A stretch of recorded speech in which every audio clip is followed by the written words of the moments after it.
Hey guys, and welcome to my stimulus package update and stimulus check update. Wow, I haven't said those words in so long. I want you guys to know that I missed you more than you missed me, and I'm happy I'm back here for you with another video just to give you my perspective on everything that's been going on.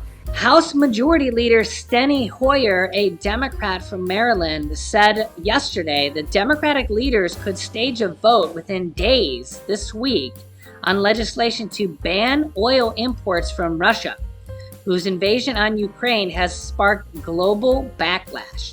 He says, "I think we could see it on the floor this week," he told reporters in the Capitol.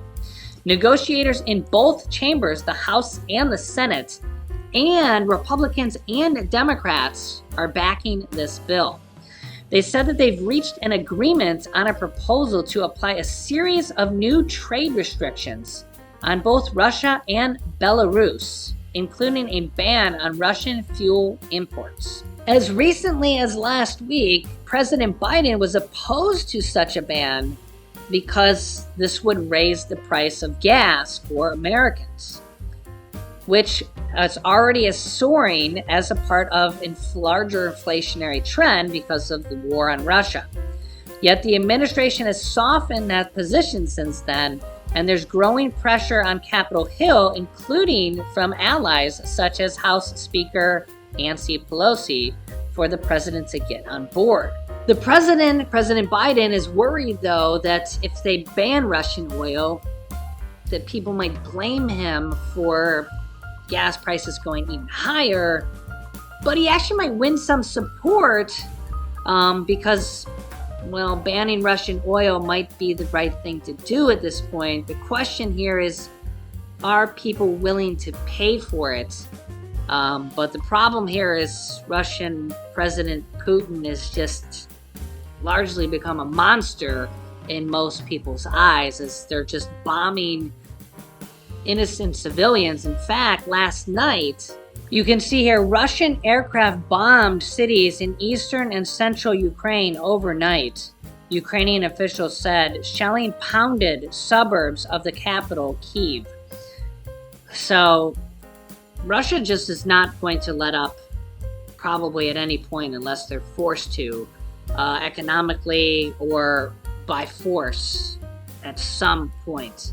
They're just going to literally not give up on these poor people in Ukraine. Meanwhile, the price of gas here in the U.S., hope you're sitting down for this, is now the highest it has ever been in the history of the United States, at an average of $4.17 a gallon. It's the highest it's ever been. You can see it went up from yesterday 11 cents on the average. It's literally going up almost 10 cents a day on average. On average. A week ago, it was $3.61. Now it's $4.17. It's just unbelievable. Unbelievable. What is that? 56 cents it went up in 1 week because of literally one man, Putin, and Russia. It went up 56 cents in 1 week. And 1 month ago, it was $3.45, and now it's $4.17. What is that, 72 cents it went up in 1 month? And it's, like I said, it's literally going up about 10 cents a day. 10 cents a day. Diesel here was $3.83 a month ago, as you can see there, and now it's $4.75. So it's gone up almost $1 in a month, just short of $1. And honestly, there's no end in sight at this point. No end in sight.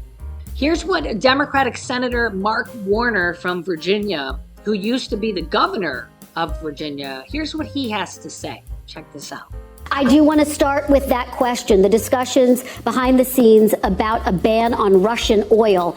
It is our understanding that there have been some hurdles to the U.S. getting Europe on board, its European partners on board. Is it your sense that the U.S. will have to go it alone? We may have to go it alone on this, and I strongly support the ban on Russian energy products like oil. Remember, we've asked our European friends, and this is one of the areas where the Biden administration has been very strong at bringing those European partners along.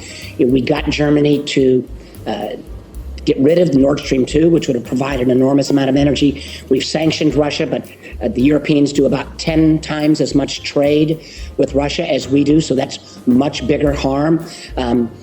They import about 4 million barrels a day from Russia. We import a few 100,000 barrels of oil a day. So even if we have to take a lead on this, and hopefully our Europeans will come along, I think it's important to take this step. I also think it's important that we take the step of supporting Poland if the Polish government is willing to move some jets over to Ukraine as well in the coming days. I do want to ask you about the jets, but let me follow up with you on the oil first. How quickly do you think we are going to see action from the Biden administration if it ultimately assesses that the U.S. does have to go it alone? Could it happen in the next 24 hours? I think it could happen in the next 24, 36 hours. This clearly got an enormous amount of bipartisan support. I think the administration was moving methodically on this. I think we accelerated that. It was so much bipartisan support. We do recognize that there was could have an effect on gasoline prices. We shouldn't kid ourselves. But let's remember, Kristen, the Ukrainian people are literally voting with their lives, trying to say they want to align with the West. They want to endorse Western values, sometimes things that I think we in our country have sometimes taken for granted. If we are not willing to stand up and take some hurt along the way and sacrifice along the way, then I don't think we do credit to this incredible struggle. And I think the American people will rise to the occasion. This is as important a moment as anything in my lifetime. It is the most significant potential worldwide danger since the end of World War II. And if we need to do more than say we're standing with the Ukrainian people, we need to take actions to show that. And I guess the question is, to your point here, you have Ukrainians risking their lives. They would argue for more than their country, for democracy, as you just said. Has the White House, has Congress done enough to prepare Americans for the pain that they will feel at the pump? In some places, we're already seeing gas prices over $4, and it's anticipated it could get as high as $5, particularly if we cut off Russian oil. Are Americans prepared? I think that we all need to do a better job of explaining why Ukraine is important. I mean, I'm old enough, I grew up in the Cold War, and there was never a question that we wouldn't stand up to the Soviet Union and the threat of communism.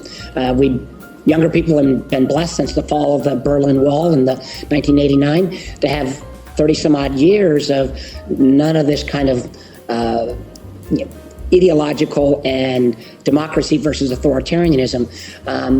That threat is back up and alive. It's playing out real time in Ukraine. And I do think we need to make the point that Putin is a bully. He's an authoritarian autocrat. He will not stop at Ukraine.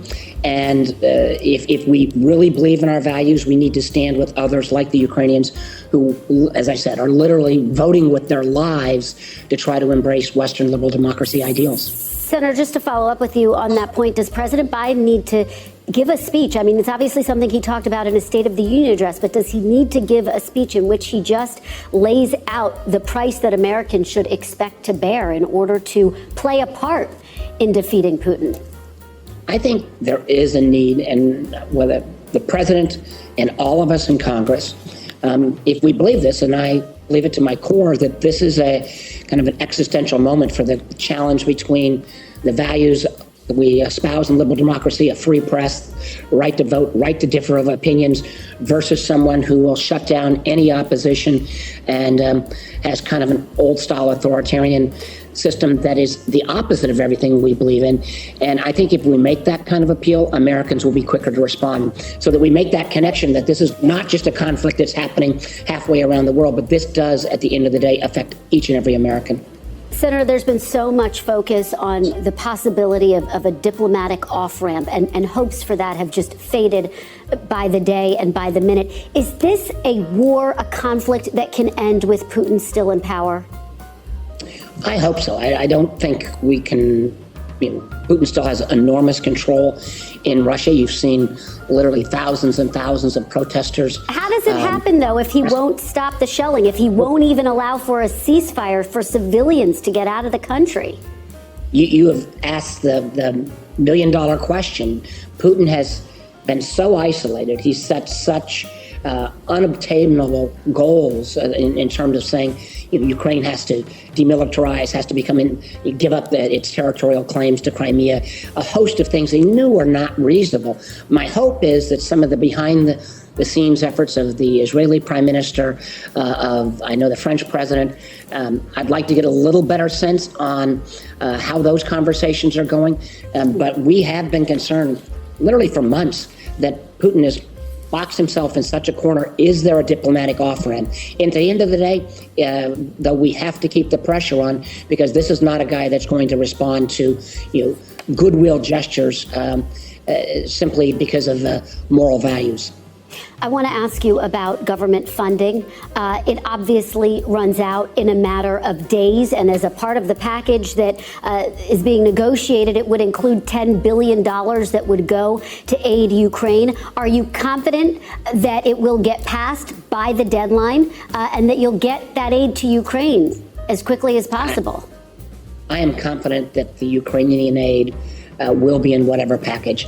I find it a little bit disheartening that we're talking about the value of democracy, and yet the most basic tenet of our responsibility as Congress is to pass a budget and fund the basic powers of government, domestic, military, and this essential aid. So I still think we'll work it through this week. I would hope after this, we in Congress ought to take a look in the mirror and say, you know what, kicking the can on all these issues, not doing individual appropriations bills and waiting to these so-called giant, what they're called omnibus, and only Washington speak would use that term, is really not reflective of how our system ought to operate. All right, Senator Warner, thank you so much for your time. Yeah, it's just the billion-dollar question there is, what is going to stop Putin? And the next billion-dollar question here is that is the United States going to be in this war by the end of this? Yeah, it's just because a lot of people think that Putin is not going to stop until he takes over Ukraine. And then what? Alright guys, this is all I have for you in this video. Thank you so much for tuning in. I really missed you. Hopefully I'll see you here again very, very soon. And I'd love to hear your thoughts and opinions on everything we talked about here in the comments below. Thank you so much for watching. I really, really appreciate you all. Please hit the like button on the video, share this video with your friends and family, and subscribe if you haven't already, and click that notifications bell to be notified that whenever I publish new videos for you. Please stay safe, stay healthy, and I'll see you in the next video.